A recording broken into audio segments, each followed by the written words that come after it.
My dear brothers and sisters, I have prayed all day about this subject. The mark of the beast. It is solemn, very moving, because everybody who gets the mark of the beast is lost.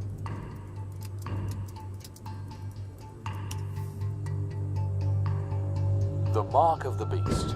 A tattoo, a barcode, a national ID card, a microchip. Can a microscopic tag be implanted in a person's body to track his every movement? There's actual discussion about that. You will rule on that, mark my words. Mark my words, huh? More like the mark of the beast. Sounds scary. Definitely important, but there are so many different opinions. How do I know which one is true? By 2020, mobile wallets on our smartphones are expected to surpass the use of credit and debit cards in the U.S. That has already happened in China.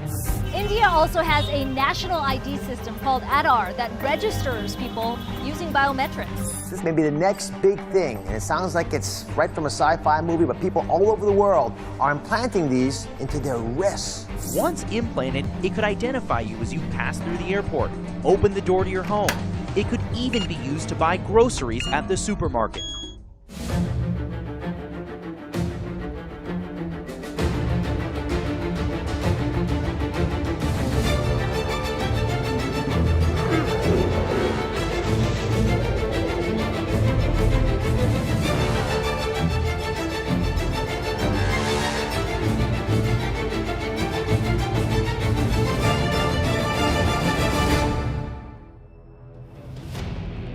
The mark of the beast. I walked into a meeting 22 years ago and heard those words, and my life has never been the same. We've come to Washington, D.C. to talk to someone who many believe has spoken on this subject more than anyone else, Mark Finley. Our topic tonight. My topic tonight. My topic is Mark the mark of the beast. Many people wonder about this mysterious mark 666. Whatever the mark of the beast is, it is something of cosmic proportion. When you search for this topic on YouTube, you're likely to see Mark Finley's name come up. We wanted to place Finley in a setting somewhat different from his typical pulpit. We arranged a meetup with 5 individuals, people that he had never met. Each had their own ideas about what the mark of the beast is. I grew up in New York, and I grew up there my whole life until I moved to DC in 2009. I've had a little bit of a crazy background. I'm 19. I'm from Baltimore, Maryland. I go to school at Marymount University in Arlington, Virginia. I grew up in a Christian home. I'm the daughter of pastors. My grandparents were pastors. My mom was a pastor, so I guess you could say I'm a PK. And I'm a third-year law student right now at GW Law School. I finish up in December. I also have a history of being a stand-up comedian and an actor. I'm 20 years old. I'm a cybersecurity major, well, cybersecurity and information assurance. That's pretty much my main goal, but right now I freelance and do like event production. This idea of the Antichrist.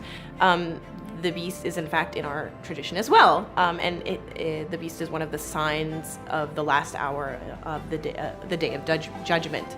So we believe that there are many signs that will happen before the day of judgment. Floods, earthquakes, all these dangerous things. The mark of the beast are concerned is that, I read the Bible very literally in the sense of like an evangelical, and to me that's the only way that really made sense. I used to kind of cherry pick what I believed and what I didn't, and I always just found too many loopholes with it. And part of the reason that I was able to really believe this time was because I just took it for what it was, plain reading. Obviously there are metaphors in the Bible, but only when it's meant to be a metaphor. If it was written literally, I'd take it literally. Yes, I've been Roman Catholic since I was a little kid. My whole family's been Roman Catholic. Before participating, I have never heard of Mark of the Beast. I've had many religion classes throughout school, and we've talked about the Book of Revelation, but we've never talked about Mark of the Beast. Just like growing up, of course, you hear about the mark of the beast, and you think a literal beast, like a monster almost. I believe in mark of the beast technology. Well, thank you very much for agreeing to take a drive through DC with us. I'm looking forward to it. I was brought up in a lovely Roman Catholic home. My My parents were really close and brought up in a home that was quite secure, brought up in Norwich, Connecticut, lived right on Long Island Sound, and grew up with the wind blowing in my face and the sand coming up between my toes, and lived, not far from the beach and not far from the ocean, and just absolutely look back on my childhood, and, there's always ups and downs, but it was really positive, just really a positive childhood. My father later began studying the Bible quite seriously. He worked with a Seventh-day Adventist at work. My father was the foreman of the night shift at a place called Bostage Staple Company, and his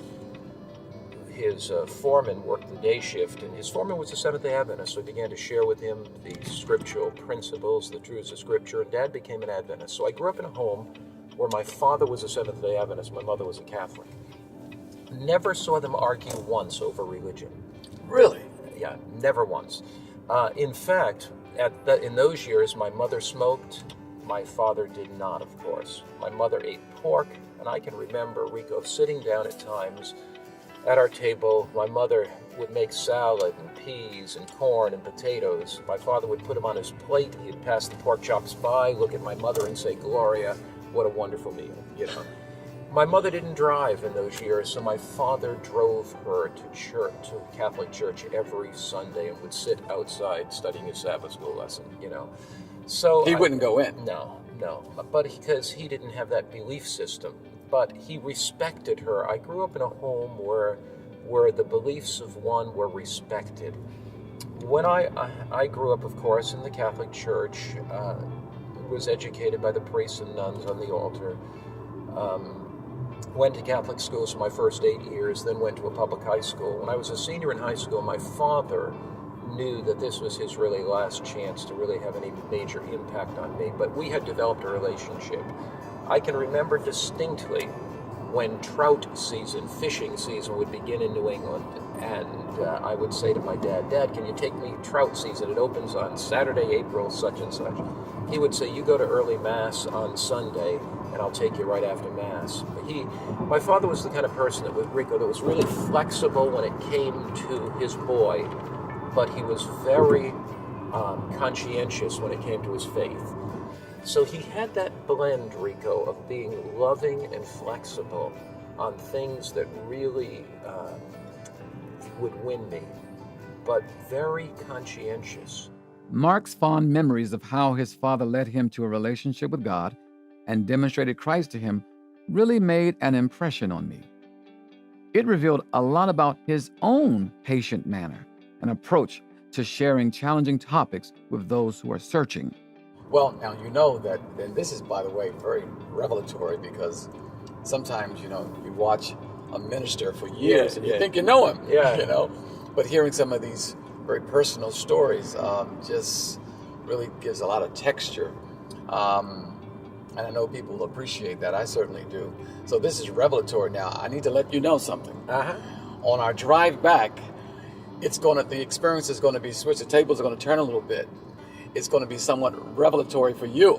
Okay. Because I'm going to reveal something to you when we drive back. Good. But I'm not going to tell you right now what it is. You'll keep me in suspense keep all you in day. Suspense. Right, Yeah. Keep you in suspense all day. While Mark is used to speaking before large crowds over many nights, he did share his concerns about whether this topic could be understood in such a short amount of time with such a diverse group of individuals. Should 18 to 34-year-olds be interested in this topic? If indeed there is an economic boycott coming. Wait a minute. I couldn't believe what I just heard. The words economic boycott would get anyone's attention. Let's hear that again. If indeed there is an economic boycott coming. If indeed there is a death decree coming. From this statement, I knew that this would resonate with our new friends waiting downtown. You want to get someone's attention? Talk about their money. Just from the idea of the Mark of the Beast being potentially this cashless society or as a government, I'm definitely not a fan. Because I definitely see our society going towards that direction, because we're getting more and more into like a cashless kind of vibe going on. Because in the book of Revelation, it says that the mark of the beast is to to like anybody, free, slave, rich, poor. They're gonna have a mark to decide whether or not they can buy or sell. And I think that we're already heading to that direction to access our credit card.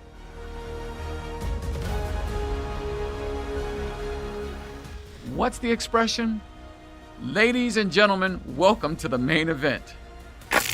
Our topic tonight. My topic is the mark of the beast.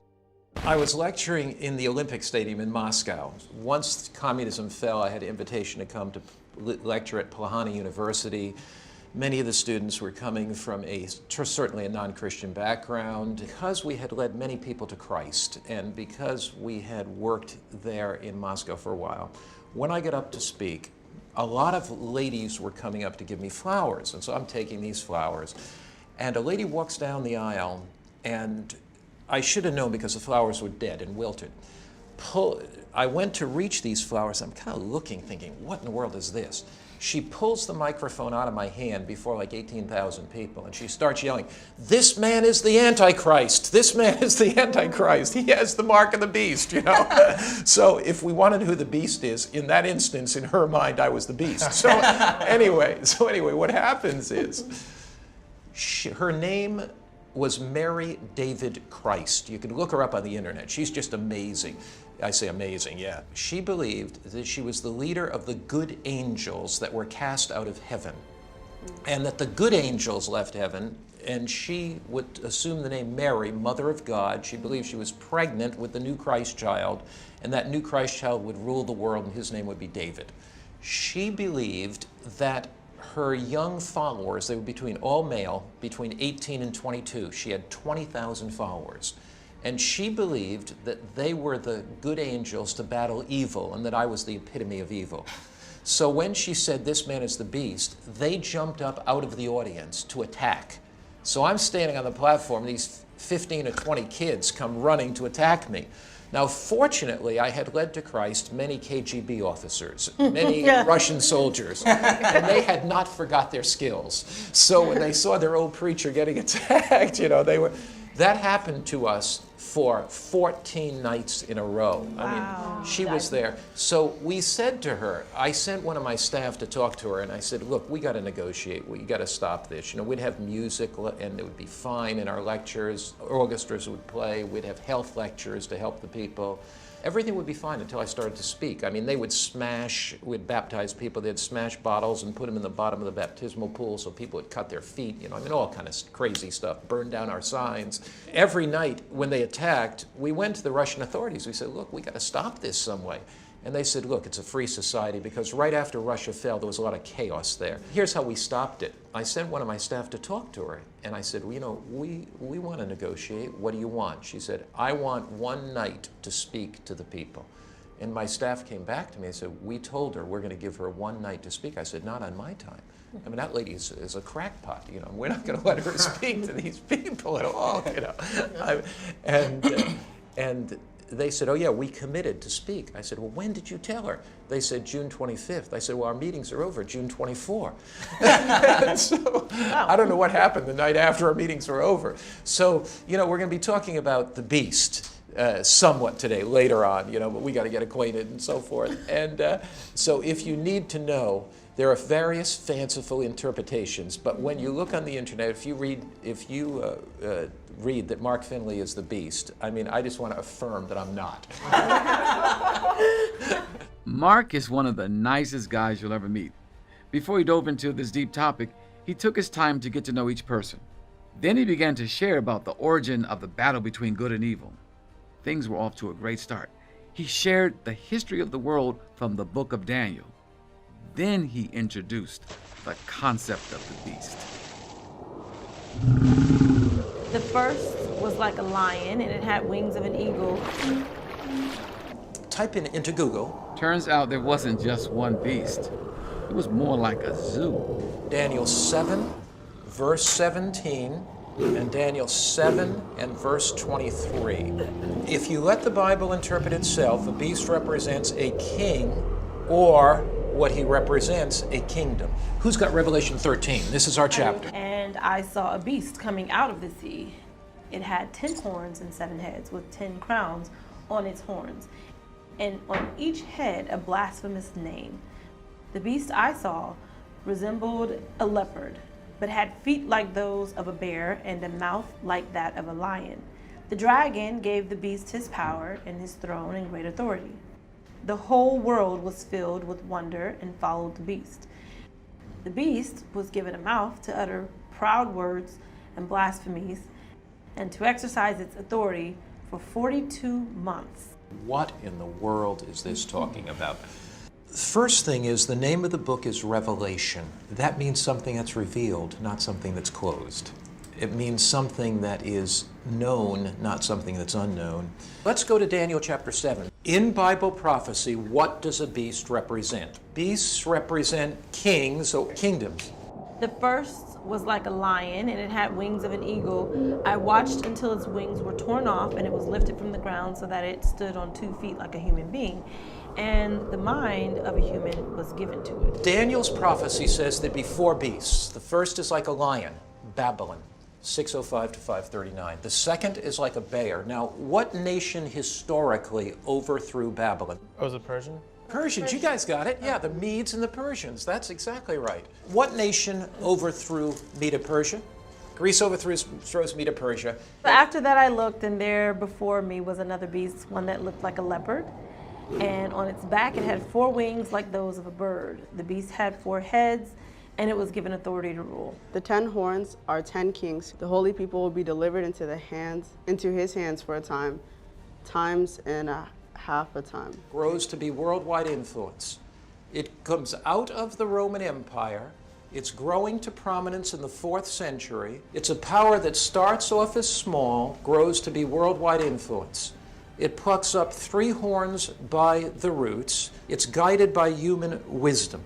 It is different from any powers before it, is a religio-political power. And let's look at verse 25. He will speak against the Most High and oppress his holy people. The holy people will be delivered into his hands for a time, times, and half a time. Does anybody have a more modern translation of the Bible for time, times, and half a time? Yeah, 42 months. Great. In the Bible, there were 30 days in a prophetic month. So when you read about symbolic prophecy in the Bible, you are always reading about something that you look at all the varying aspects of that prophecy, and the time periods are also symbolic. Right, but so you're actually saying that according to the Bible, you're saying, and your theory is that biblical weeks equal biblical years. Maybe a biblical week means a biblical week. Twice in Revelation, he's going to use 5 months as 5 months, and then when he says 42 months, really that means 1,260 years? Each one of them are exactly the same.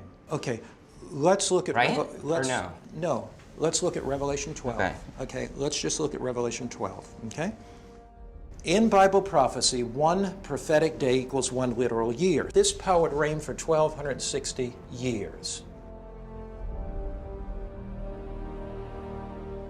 Daniel 7, verse 25. Remember, it said he would think to change the times and the law. Sunday is our mark of authority. The church is above the Bible, and the transference of Sabbath observance is proof of that fact. We set out to talk about the mark of the beast, but it really hit home what the core message was all about. The beast power using force, violence, cruelty. The Lord using joy, peace, and kindness. Mark is an example of what that kindness looks like. Don't get me wrong. Mark did share who the beast is, what the mark is, and how to avoid it. So the issue in the mark of the beast is over worship. Can we see that? The issue is over worship. That is worshiping the Creator or worshiping the creature. And so the Sabbath becomes the central issue in a final last day conflict over worshiping the Creator. Yeah, it was definitely the biblical text. Just hearing everything from the Bible and hearing just the amount of support that it gives to the whole idea of the beast. I think it sort of solidified some things I was thinking, but also debunked maybe a few of my own personal theories, if you will. You know, I was very unaware of that, even, you know, being into a Catholic school for so many years. We just never talked about that. And I just think it's something that a lot of people need to know about. I do have slightly different opinions now about, you know, everyone having already taken the mark of the beast. You know, I'm just thankful that we're able in this country to have discussions like this. I think that's what I'm coming out of this is with just like, wow, like we were able to have this discussion here and have patience with each other and be able to learn something new. And I did not even know this opinion existed, to be honest. Before I even came here, I didn't know what to expect. So I think it's increased my respect for deeper for the Christian tradition and seeing how much more, time Mark has put into trying to learn it. I think that's what I'll reflect on. I wasn't surprised how this experience had impacted each of the 5 members of our group, as Finley's method of sharing the mark of the beast has been so gentle and influential around the world. Take it from me, I should know, but I wanted to get Mark's take on the day. My assignment is to teach them the mark of the beast. So I mean that is kind of an interesting assignment for that group of people. And as I went into the room, the major thing for me was how do I demonstrate the love of Christ while I teach a very difficult topic.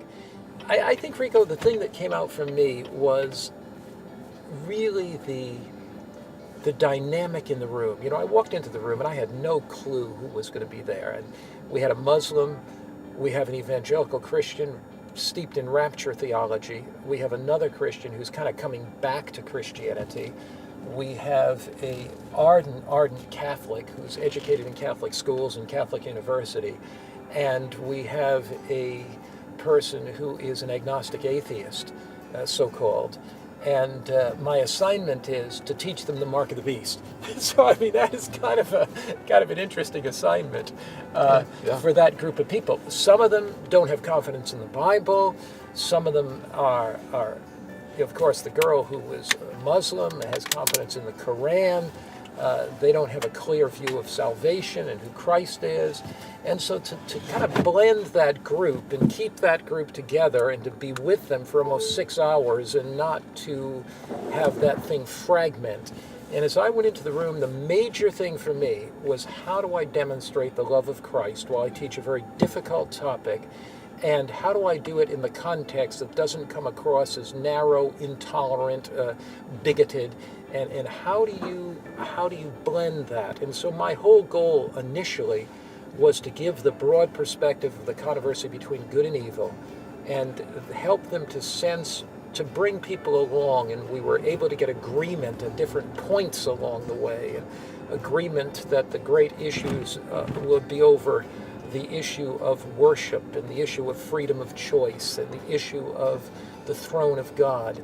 And then to proceed from there and to begin going through the historical narrative and to get them involved in the identification of these historical powers, and then to move into Revelation 13 and they actually identify the papal power, and then to look at the implications of the great controversy. So it was a great day for me. And incidentally, 2 of them, at the end of the day, 2 of the 5 came to me and said, "Where's your church? Are you a pastor?" And I said, "Well, no, but I do speak at the Living Hope Seventh Adventist Church in Haymarket, Virginia." They said, "Can we come? We'd like to visit you." When 2 of the young people approached Finley about coming to his church, I wasn't surprised. Now, I have a question for you. You kind of baited me on the way in. You said, "I got something to tell you on the way back," and we're getting close to back, so I'm anxious to hear. I didn't forget. You remember 1996? I do. We uplinked from Orlando, Florida. Yes, you did. And here was the thing. I said, well, is it true? Now, I had been studying prophecy, and I was just enamored with it. That is amazing. Right? And I wasn't studying prophecy so much from the Bible, but I was seeing it on the internet and seeing how all these roads just led to Rome. I said, wow, there's something about Rome. So I missed most of the series of this evangelistic series, and I showed up just on the last 2 nights. Wow. America in Prophecy, and then the Mark of the Beast. Wow. Guess who the evangelist was? Wow.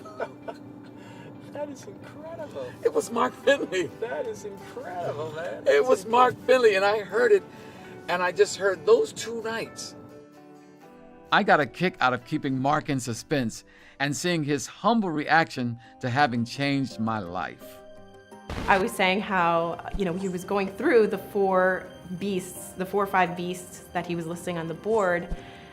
And I was just at one point, just because of what I've researched before on Google, I was really fearing that like the 5th beast was going to be Islam, because I've seen, when I've searched just Mark of the Beast in Christianity, there were videos that were showing, that as like Islam is the Antichrist or Islam is this. And it was just really cool just to meet somebody new and to see how like we're all coming from.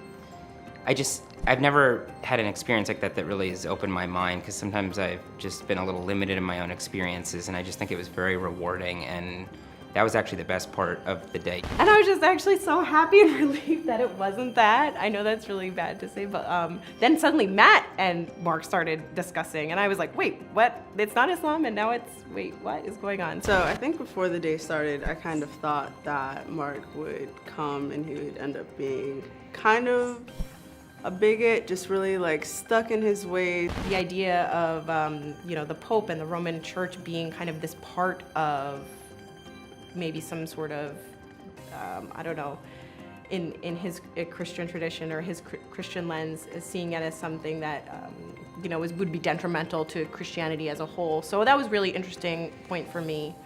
Keep looking into what I was arguing with Mark about with the 42 months. I felt like, in a nutshell, like I said, it was educational for me and helped me delve more into my tradition. Like, what does my tradition say about this topic? How do we see this? So. And Mark was also very lovely, and I think that he was I wasn't sure what to expect. I didn't know if we were going to get a Christian. I had no idea. I wasn't sure if it was going to be somebody almost making a joke about what they thought the Mark of the Beast was going to be, and then Mark is very biblical. And then he came and he was actually like really nice and like really open, but still like firm in his beliefs, which I like really respect. The fact that Mark said something that I found to be upsetting today, like I don't think that there's anything wrong with me getting upset by that in the pursuit of righteousness, because it's not that I was judging Mark. I mean, I really actually liked him a lot and we got along very well, and I agreed with, again, 98% of the stuff he was saying. But I just want to make sure that I don't ever alienate somebody from wanting to become a Christian. But my parents, they don't really respect the conversion that much, and I tried to convert them and it failed miserably. And I realized with them, they're gonna rather see a sermon than hear one. You think it will happen in your lifetime, this theory of yours, or? First, I don't think it's my theory, I think it's biblical, but I think the possibility of that strongly exists. Real, in your life? I do, okay. I do. I'm getting older, so. Come on, you guys, give the old man a break. And you know what prepares you to receive the mark of the beast? Let me be very frank with you. When you compromise your integrity for the crowd, that's what prepares you for the mark of the beast.